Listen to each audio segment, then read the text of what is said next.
This video is all about factoring, so you're going to see a lot of different types of factoring here. But when we do factor a polynomial, we typically want to go through these steps. The first thing you always want to check for is there a greatest common factor? So you look at every term and say, is there something? Is there a number that they'll have in common? Is there a variable part that I can factor out? But I look for that and I say, can I factor something out? I'm going to go ahead and do that. And then after doing so, or maybe there isn't one, you want to look at what's left. Do you have two terms left? And if there are two terms, it's most likely going to be a difference of squares or a sum or difference of cubes. And if neither one of those things, then it's not going to be factorable. Are there three terms left? If there are, it's probably in quadratic form, which means you have like a quadratic trinomial, x squared plus bx plus c, in which case you're going to factor that into two binomials, and that is probably the most common type of factoring that you're used to. And then the other option is four terms, and the only option that we have for four terms is to factor by grouping. So first I'll just give you a quick example of factoring out a GCF. So let's say that we have something like 3x squared minus 6x. Okay, it's two terms, but I look at that and I say, well, 3 and 6, I can take a 3 out of that, and each term also has an x, so I can take out an x as well. And then you want to think about dividing each one of those terms by that. So if I divide this by 3x, I'm left with just simply an x there. And if I divide 6x by 3x, I'm left with 2. And we just have 3x times x minus 2. Okay, so always look for that GCF, because sometimes that is the case. Factoring x squared plus bx plus c. This should be what you're used to. If I have something like x squared plus 12x plus 35. This is the case where you get two binomials, x and x will be your leading terms, and then you look for, the way that I write this out is you look for what multiplies to the last number. So they need to multiply to 35, and then they need to add to the middle number 12. So I need to think of two numbers that would multiply to 35 and add to 12, and that would be 7 and 5. So plus 7, plus 5, and I'm done there. I think you've done enough of those. I'm not going to do any more examples than just one there, but some things to watch out for. I mean, obviously the signs. If you have a negative, okay, if this last term is positive, then these are both the same sign. If the middle term is positive, then I know that they're both going to be positive numbers. If the middle term is negative, but the last one is positive, then they're both going to be negative numbers. And if the last term is negative, then I know I'm going to have a combination of a positive and a negative there. Okay, so some things to think about, but hopefully you've done that enough to where that's not an issue. All right, now we have ax squared plus bx plus c. So what this means is I have a coefficient in front of my leading term, 2x squared plus 5x minus 3. Now I will caution you because you could look to see if there's a greatest common factor, and sometimes in taking out a greatest common factor you get the leading coefficient down to a 1, in which case you can factor it like we just factored this.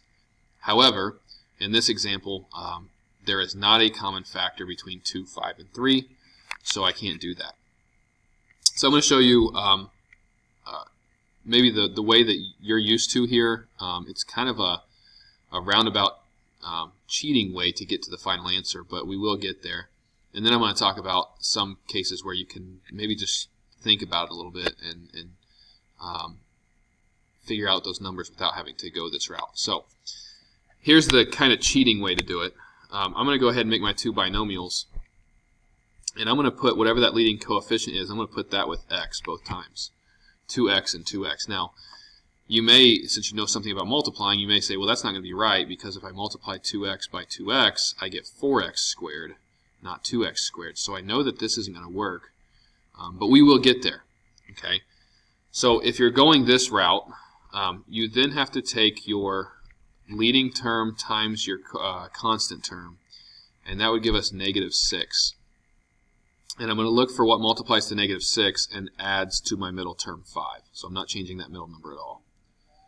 That's going to be 6 and negative 1. So I'm going to put plus 6 and minus 1. Now again, if I were to multiply that out, I'm not going to get this 2x squared plus 5x minus 3. So at this point what I would do is one of these has to reduce. And so this leading binomial 2x plus 6 can become x plus 3. And the second one is 2x minus 1. And now that is the correct answer. Now, here's the way that maybe you want to work towards. If you have a leading term that is a prime number, then you should know that there's no way to get that 2x squared other than having x and 2x. So I know that my leading terms had to be 1x and 2x. And then my constant term is 3, which is also prime. So I know that my constant terms for these have to be 3 and 1. There's no other way I can get 3 through multiplication. So I know they have to be 3 and 1. Now, you would have to play around with getting those in the right spots. But you would know that the 4 things you need to write down are x, 3, 2x, and 1.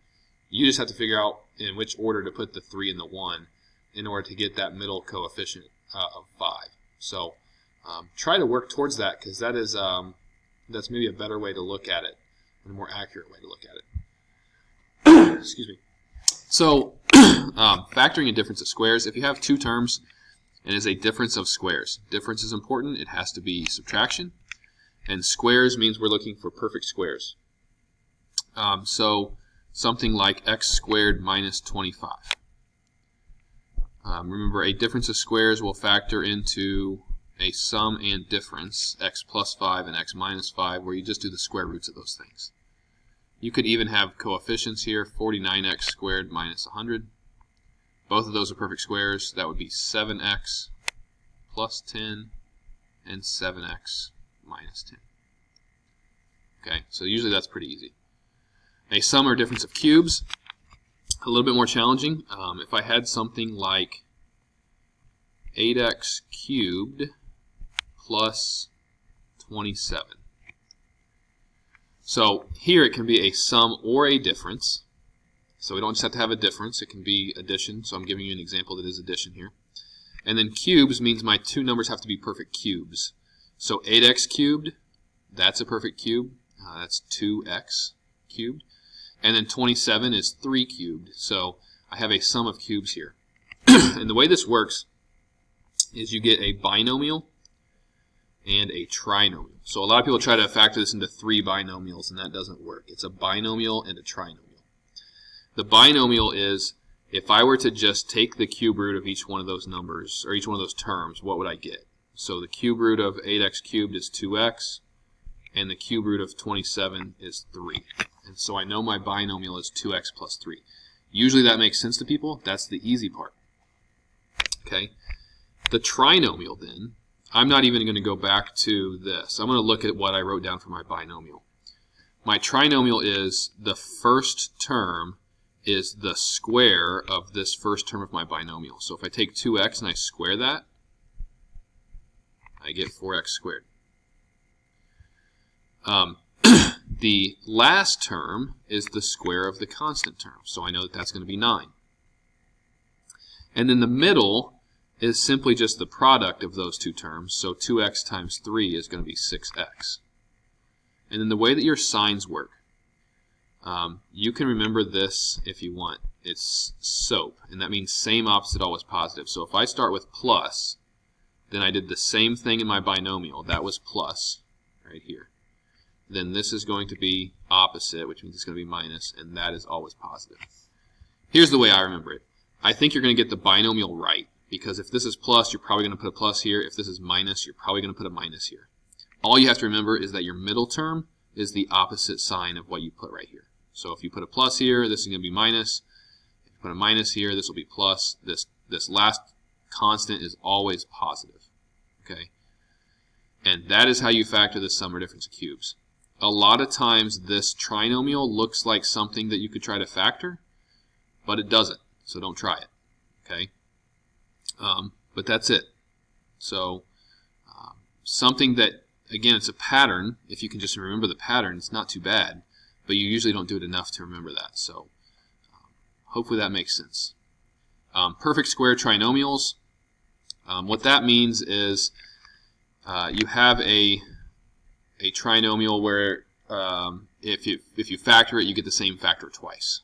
So I'll do something like x squared plus 10x plus 25.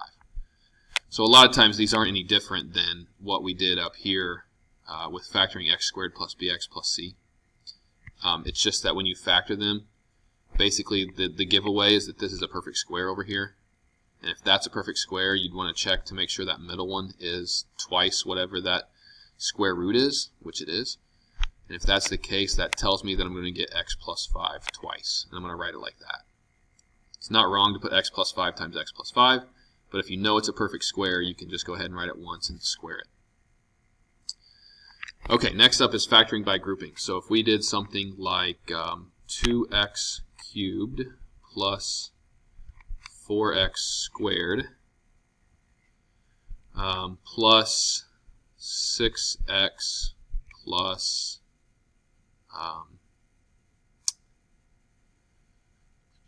plus 6x plus 12. Okay, 4 terms. So factoring by grouping happens when you have 4 terms. And the way that you do this is you could take out a GCF of this whole thing. So I didn't do a great example because you can actually take out a GCF here. I'm going to not do that and see what happens. But you could take out a GCF of the entire thing first. So look for that. I'm choosing not to do that. I'm going to ignore it. Sometimes it's important to do that. Other times you can get away with not doing it. But my factoring by grouping is I'm going to take each one of these 2 sets. I'm going to take the first 2 terms and I'm going to take the second 2 terms. And I'm going to factor out the greatest common factor for each one of those. So on this first one, I'm going to factor out a 2x squared. And if I did that, I would be left with x plus 2. And on my second group, I'm going to factor out a positive 6, and I'm going to be left with x plus 2. Now, if this factors, and you did it correctly, what's left inside should be the same thing. It is. It's x plus 2. So the way that you write your final answer is you take those 2 GCFs, and that's one of your binomials. 2x squared plus 6. Now again, what I was saying before is I could take out this 2, and I can make this x squared plus 3. Totally fine. Okay. But then your other binomial here is just simply what did they have in common? They had that x plus 2 in common. Okay. So I actually probably could have put this over here with this factoring completely, where I took out the GCF2 first.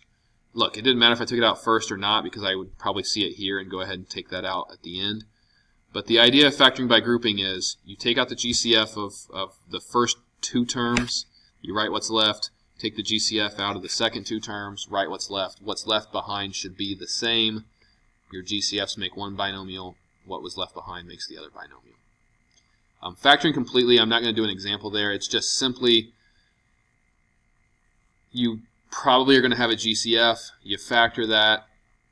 You're probably going to have something left behind that you can factor. You may even be able to factor again. A lot of times you may end up with like a difference of squares as one of your factors, in which case you know that you could factor that down further. So my advice to you is always factor until you can't do it anymore. And what I mean by that is you factor until you come across a situation where you don't have any of what we just talked about. Okay? You want to make sure that you're not left with a sum of, or a difference of cubes, or a difference of squares, or a quadratic trinomial. There are a lot of things that you could be left with that you stop at, but you want to always make sure, can I factor what's left? And that's what factoring completely is all about.